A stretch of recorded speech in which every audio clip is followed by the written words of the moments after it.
Top quality और consistent performance के लिए सिर्फ सिल्वर पंप नाम याद रखना।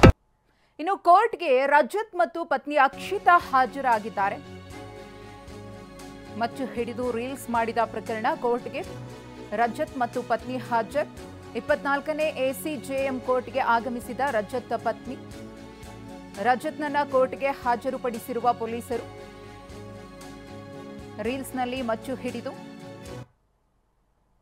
ಯಾವ ರೀತಿಯಾಗಿ ವಿನಯ್ ಮತ್ತು ರಜತ್ ಸಾಂಗ್ ಒಂದಕ್ಕೆ ಹೆಜ್ಜೆ ಹಾಕಿದ್ರು ಅನ್ನೋದನ್ನು ನೋಡಿದ್ವಿ.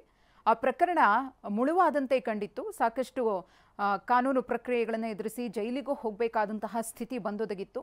ಅದಾದಮೇಲೆ ವಿಚಾರಣೆಗೆ ಹಾಜರಾಗಬೇಕು ಅಂತ ಹೇಳಿ ಪೊಲೀಸರು ಹೇಳಿ ಕಳಿಸಿದ್ರು. 2 ಬಾರಿ ರಜತ್ ವಿಚಾರಣೆಗೆ ಹಾಜರಾಗಿರಲಿಲ್ಲ. ಆ ಮಚ್ಚನ್ನು ಬಿಸಾಡಿದ್ರಲ್ಲ, ಆ ವಿಚಾರವಾಗಿ ಅವರಿಗೆ ವಿಚಾರಣೆಗೆ ಬನ್ನಿ ಅಂತ ಕರೆಯಲಾಗಿತ್ತು. ವಿಚಾರಣೆಗೆ ಹಾಜರಾಗದ ಹಿನ್ನೆಲೆಯಲ್ಲಿ ಪೊಲೀಸರು ಮತ್ತೆ ಬಂಧಿಸಿದ್ರು. ಕೋರ್ಟ್ಗೂ ಕೂಡ ಹಾಜರುಪಡಿಸಿದ್ದಾರೆ. ಅವರ ಪತ್ನಿ ಕೂಡ ಬಂದಿದ್ದಾರೆ.